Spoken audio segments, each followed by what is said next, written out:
All right, people that know me, they kind of have this running joke that if you ever need a knife, Mike is the guy who's got a knife on him. As a matter of fact, Mike is the guy who's usually got more than one knife on him, to the point that Mike himself doesn't necessarily know how many knives he's got on him at any given moment. For instance, right now, I would have to stop and search myself to give you a remotely accurate count, and I'd still probably miss one, which, believe me, can be more than awkward if Mike ever has to go through a metal detector. Now, I've already reviewed a number of folding knives that I've described as some of my favorite EDCs that I carried for years in my professional career. So not only were they, for me, good quality, useful, comfortable knives that carried fairly easily, but they also had to carry unobtrusively, or shall we say, inoffensively.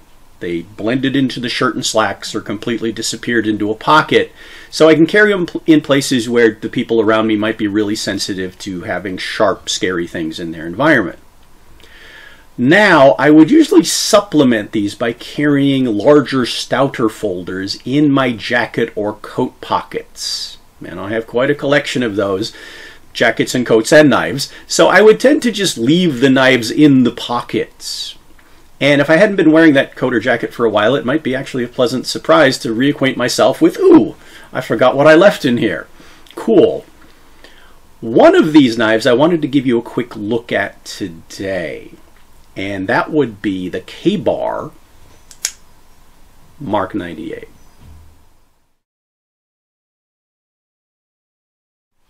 All right, let's start with the quick paper and cardboard test. So,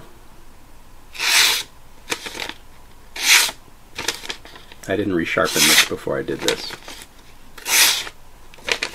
Maybe I should. All right, some double wall cardboard. It's pretty thick. I'll be with the grain. And it takes a little pushing. So, yeah. All right, let's talk about the specs, and then we'll talk about the good and the meh. What does Mike like and maybe not like so much about this knife? 3 1/4 inch blade, about 3 inches of actual cutting length, inch wide, 1/8 of an inch thick, so it's pretty stout. Very slight hollow grind, it's barely noticeable, with a gray Teflon-ish, I don't know if it's actual Teflon or not, DLC coating. It's held up pretty well, and it's pretty smooth. In other knife reviews where I've had knives with really coarse matte finishes, I've kind of complained that I feel like they're creating friction, drag when I'm cutting through certain things. This one doesn't. When it cuts smoothly, and we'll talk about how it cuts in a second. Flipper opening, liner lock, full steel liners. They're not drilled out, so there's a little bit more weight in the handle. Total weight's about 1/3 of a pound, so it's a little stout, but it's not too bad. G10 scales. Also, you'll notice there isn't a solid backspacer, which for me, for a knife that I carry in my pocket's a good thing, because, you know, knives, folding knives collect pocket lint and Lord knows what else living in your pocket, plus, you know, whatever kind of dirt it collects from your use. This just gives me a design, as long as it's sturdy, it's easy to clean out. And this knife has been sturdy. We'll definitely talk about that. What attracted me to this knife? Why did I specifically buy it? Well, obviously the first thing I typed into the search bar was Ka-Bar. And I have some experience. I've mentioned in previous reviews with Ka-Bar and their quality. I would definitely swear by Ka-Bar products. Does this live up to Ka-Bar quality? Well, I hope to give you some insight into that as well. Because, spoiler alert, maybe not. Now, Ka-Bar folders, there's a couple of them out there, and they're usually not very expensive.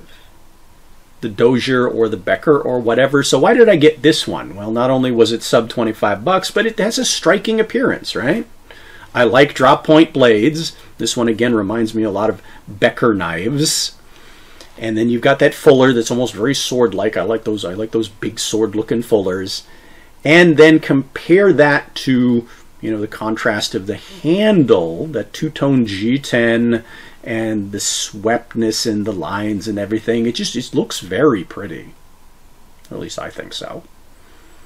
And that paid off in a knife that actually feels really good in my hands.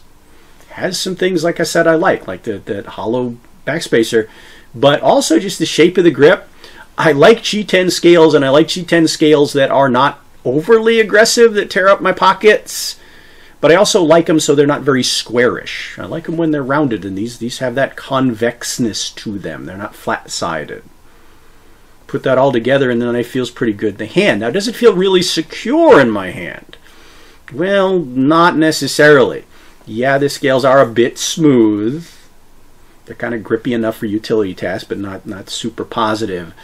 And that tends to be exacerbated a little bit by, this is kind of a nitpick, I like jimping for my thumb, and this doesn't have any. So it feels slippy. Not the surest grip. It's comfortable, but it's not sure, if that makes any sense. Now, K-bar quality. Lockup is really strong. Haven't had any issues with that. Lockup is really strong. There's no play or anything like that. The liner locks held up really well. No issues that way. So where are my meh areas? Where are my issues with this knife where I feel like it doesn't necessarily hold up to K-bar quality? Well, let's just start with a couple of things. Smallish first, pocket clip. Now, I usually don't move my pocket clips around, but if you're the kind of person who likes some options, you are limited. There is no left to right option. There are no holes in the other side of the scale. So you can only have it on one side, tip down, tip up. Now, because that is recessed in the G10 scale, it does leave a cutout here where my fingers tend to be. Now, it's not really a hot spot, but it kind of feels like there's a piece missing. So it sort of bugs me. It feels like the knife is incomplete. Little thing. What are some bigger things? We'll work our way up. The opening of the knife. Well, sub $25 knife, what do you expect you're going to get in terms of like washers and bearings and stuff like that? Well, in this case, nylon washers. So for a flipper knife, that gives me an opening that's very sluggish, very muddy. Now, you know, we've talked ad nauseum about the injuries to my hands, and you'll notice I'm not wearing my brace today. But I definitely have to consciously combine flipping the lever with a flick of the wrist to get that positive opening. And when I get the positive opening, it's a nice positive opening. But, you know, if I'm injured or whatever, wearing the brace and I can't really do that very well, what I wind up with is that. Yeah, it stalls. Yeah. Now the bearing, the detent in there, it's positive enough, but not overly positive that it interferes with the opening and closing of the knife, so that's nice. That's not the issue. I definitely feel like it's in the bearings. If I make it all come together, it all comes together. But if you like your knives to have, shall we say, fidget quality, this one doesn't really have much fidget quality. It just feels mushy. Now you do have an option, and that would be to use the fuller. Just grab it with a little bit of a pinch and flip it open. It's not quite as sure and consistent as a thumb stud or an opening hole, but it functions. So something I kind of deal with. It's not impressive to me. So a little bit of a disappointment. But my biggest issue with it is the blade. K-bar blades. I mean, that's saying something in itself. They're usually very good steel, very great edges, very durable, very sharp. Good edge retention. This one, well, I'm not going to complain about being made in China because I have a lot of things that I love that are made in China.